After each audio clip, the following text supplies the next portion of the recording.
अस्सलाम वालेकुम स्टूडेंट्स। हमारा लेसन नंबर 2 और उसका लेक्चर नंबर 6।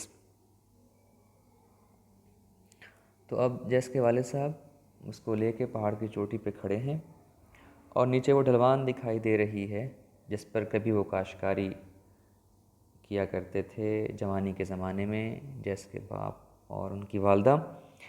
और लेकिन अब एक बार फिर वहाँ पे दरख्त उग चुके हैं लंबे लंबे, तो ये ज़मीन अब वैसी ही हो चुकी है जैसे कि पहले थी, यानी जंगल उग चुके हैं यहाँ पे। तो अब जो कैफियत है उस ढलवान की एक बार फिर वैसे की वैसे ही हो चुकी है कि बहुत ऊंचे ऊंचे दरख्त हैं। Now to look at the mountain slope, अब उस पहाड़ी ढलवान को देखना। ग्रोन अप, जिस पर उगे हुए थे विद टॉल ट्रीज, अब बड़े लंबे लंबे दरख्त उस पर उगे हुए थे। मैनी ऑफ देम, और उन दरख्तों में से अक्सर बिग इनफ, इतने बड़े थे, टू हैव सॉड, कि उनको चीरा जा सकता था। सॉ चीरना, इनटू लंबर, और चीर कर उसके तख्ते बनाए जा सकते थे। लंबर वो तख्ते होते हैं जो इमारती लकड़ी में के तौर पे इस्तेमाल होते हैं इमारतें बनाने के लिए। एट द मिल, किसी भी मिल में, कारखाने में ले जाकर उनको चीर कर उनके तख्ते बनाए जा सकते थे। वो इमारती लकड़ी के तौर पे इस्तेमाल हो सकते थे।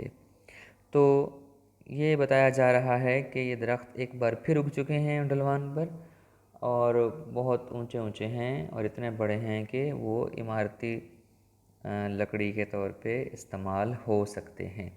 तो अब अगर ये देखा जाए, it was hard to believe, तो ये देखकर, इतने ऊंचे ऊंचे तवील लंबे दरख्तों को देखकर ये यकीन करना ही मुश्किल था that my father and mother had clear this mountain slope, कि इस पहाड़ी ढलवान को मेरे वालिद और वालदा ने साफ़ किया था। एंड हैड फार्म्ड इट, और यहाँ पर काश्तकारी की थी, फॉर मैनी ईयर्स, कई सालों तक।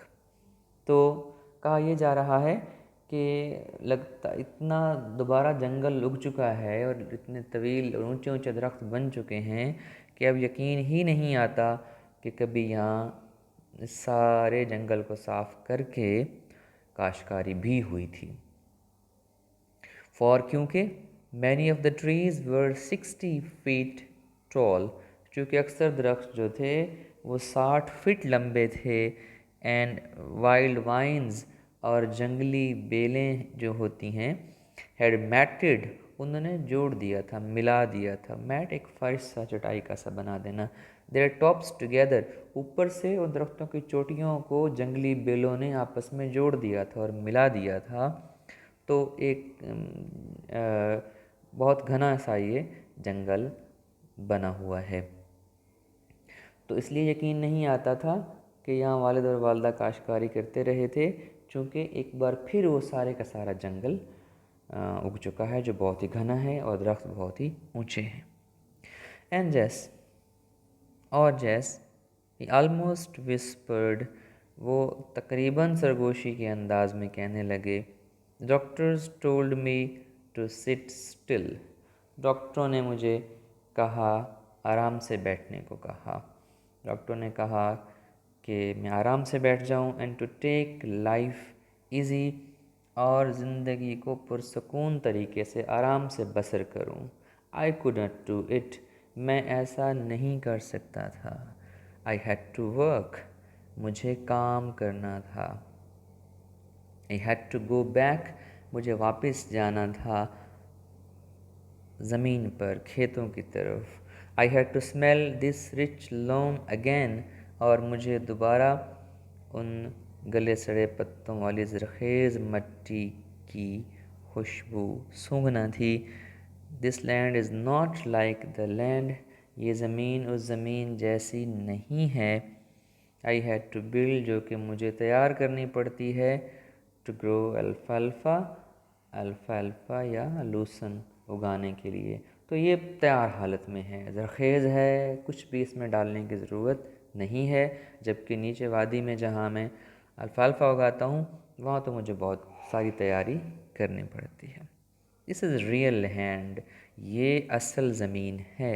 आई हैड टू कम बैक, मुझे वापस आना था, एंड डिग इन इट, और इसके अंदर डिग यहाँ हल चलाना कह लीजिए या गोडी करना के मानों में, कुछ भी इस तरह का मान लिया जा सकता है इसका।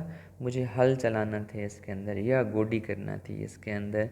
आई हैड, मेहनत करना थी, डिग डीप मेहनत करने के मानों में भी इस्तेमाल होता है। I had to smell it, मुझे इसकी खुशबू सूंघना थी। Sift it through my fingers again, sift छानना होता है। ये जो आटा वगैरह छानने के लिए एक छलनी इस्तेमाल की जाती है उसको भी सिफ्ट कहते हैं, ये नाउन है, उसका नाम भी सिफ्ट है। और इस छानने के अमल को भी सिफ्ट कहा जाता है। गोया ये सिफ्ट नाउन भी है और ये वर्ब भी है। तो अपनी उंगलियों में से छानना था, अपनी उंगलियों में से गुजारना था।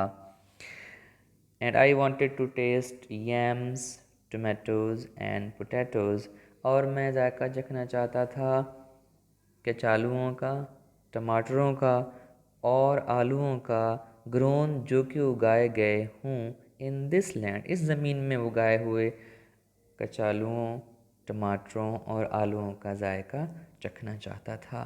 तो ये पैराग्राफ हमारा सेंट्रल पैराग्राफ बन गया, जिसमें सारी वजह बता दी गई है कि आखिर ये सब कुछ उन्होंने किया क्यों था, बावजूद इसके कि वो डॉक्टर्स उनको काम करने से मना कर रहे थे।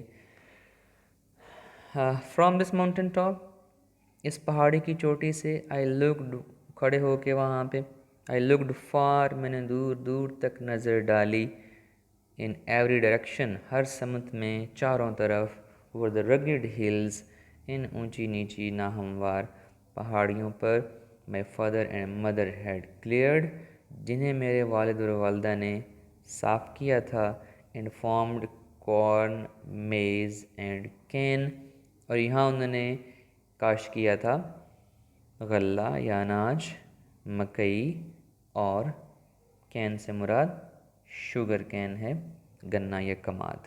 तो ये जगह मैंने देखी जो उन्होंने साफ़ की थी और कभी उन्होंने यहाँ पे काश्तकारी की थी। जिस वंस लोग,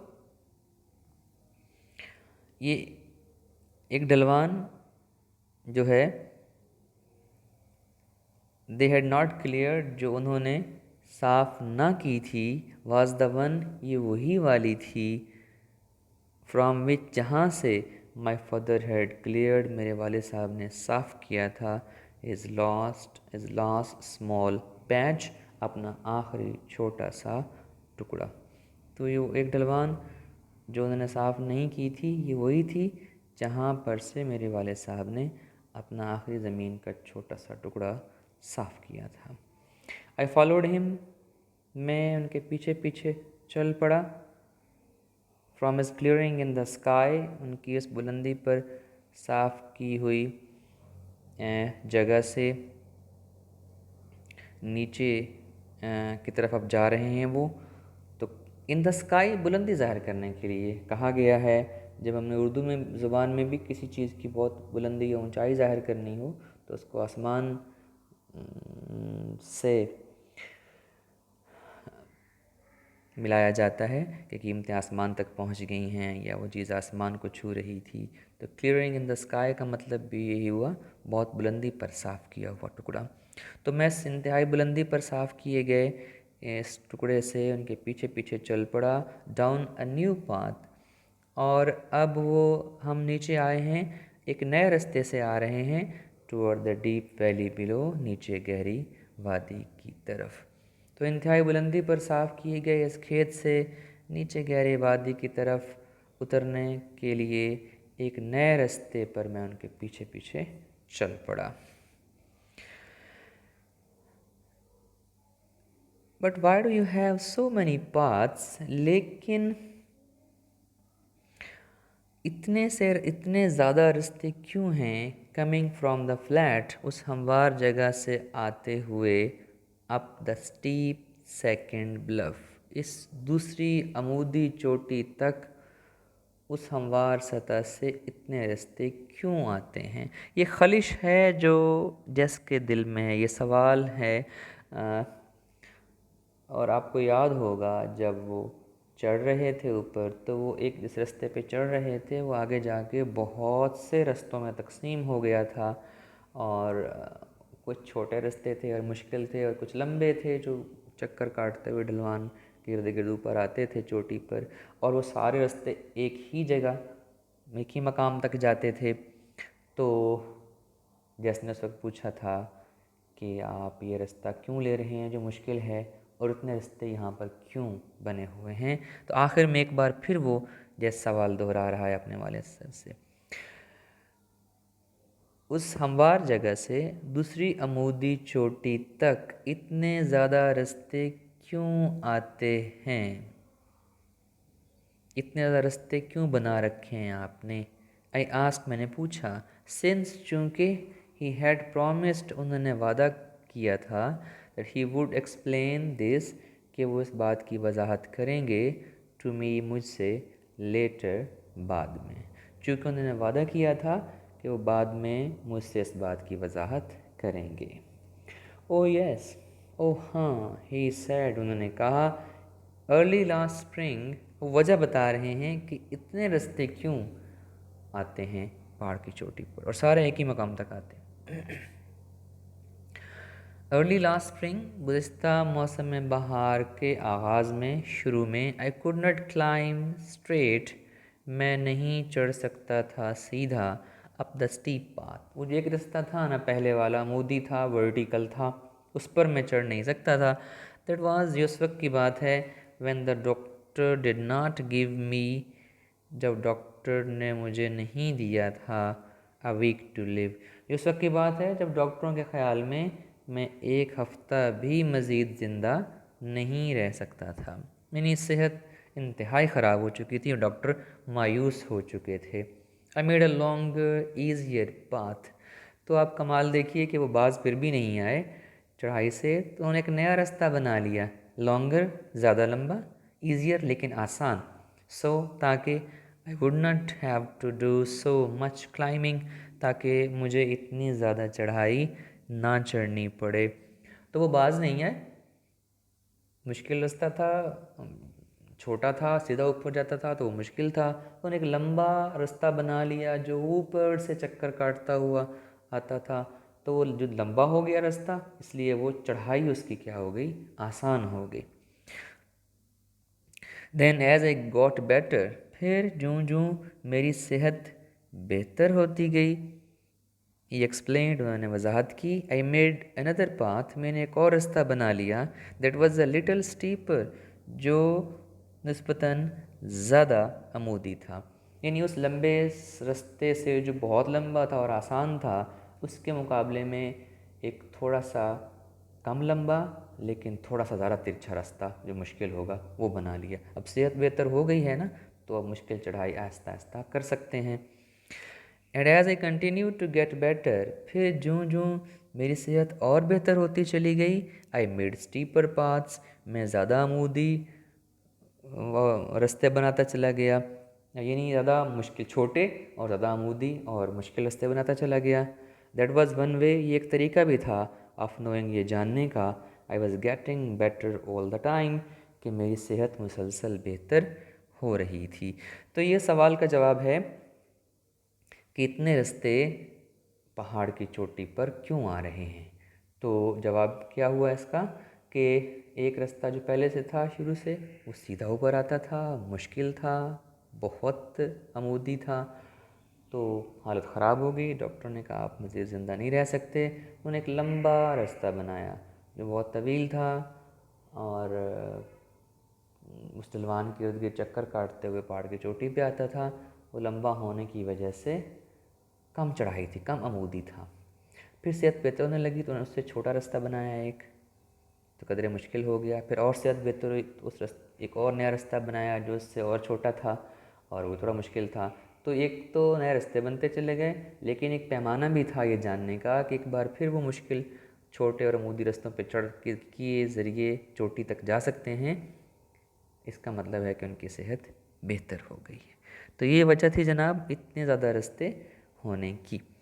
I followed him down the path, मैं चल पड़ा उनके पीछे पीछे एक रास्ते पर, दैट वाउंड जो कि बल खाता हुआ जा रहा था, दिस वे एंड दैट इधर उधर, दिस वे इधर दैट उधर, इधर उधर बल खाता हुआ जिगजैग शक्ल में, 3 times द लेंथ, 3 गुना था लंबा, ऑफ द पाथ उस रास्ते से, वी हैड क्लाइम जिससे हम चढ़ के आए थे उसकी निस्बत ये रास्ता 3 गुना ज़्यादा लंबा था। तो मैं नीचे जाने के लिए एक इधर उधर बल खाते हुए रास्ते पे उनके पीछे पीछे हो लिया, और ये जिस रास्ते से हम चढ़ के ऊपर आए थे उससे ये रास्ता 3 गुना ज़्यादा लंबा था। तो ये हमारा लेसन नंबर 2 मुकम्मल हुआ स्टूडेंट्स। और इसमें आपने विल पावर देखी है बुनियादी तौर पर जस के वालिद साहब की, कि किस तरह अगेंस्ट ऑल द ऑड्स, तमाम जो इम्कानात हैं और जो उनकी सेहत को खदशात हैं और ख़तरात हैं, उनको उन्होंने अपनी स्ट्रॉन्ग विल पावर से, मज़बूत क़ुव्वत इरादी से शिकस्त दी है। और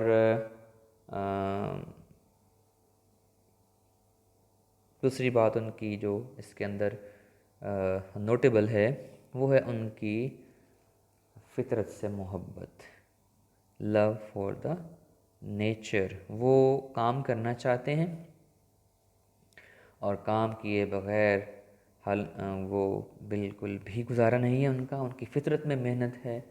और यही वजह है कि डॉक्टर्स उन्हें कह रहे हैं कि वो काम ना करें, लेकिन वो बैठ नहीं सकते हैं। और शायद यही बात उनकी जान बचाने का सबब बन गई है। तो फ़िज़िकल एग्जर्शन, फ़िज़िकल जो है जिस्मानी मुशक्क़त, ये बड़ा ज़रूरी है आपको फ़िट रखने के लिए और सेहतमंद रखने के लिए। और यही इस लेसन हमारे इस लेसन का मोरल लेसन है कि जितना हमारा नेचुरल वे ऑफ लाइफ होगा, वे ऑफ लिविंग होगा, फितरी तर्ज ज़िंदगी, वो हमें इतना ही सेहतमंद और चाको चौबंद रखेगा। और इसी के अंदर ही हमारी की सारी फ़िटनेस का राज है। दूसरी बात कि इंसान अपनी मज़बूत क़ुव्वत इरादी से तमाम मुश्किलात को शिकस्त दे सकता है। यही वजह है कि जिसके वालिद साहब 70 साल से ज़्यादा उम्र के हो गए हैं, लेकिन अभी भी वो मुकम्मल तौर पर सेहतमंद और चाको चौबंद है। तो हमारा सेकंड लेसन कंप्लीट हुआ students. Thank you so much. Have a nice day.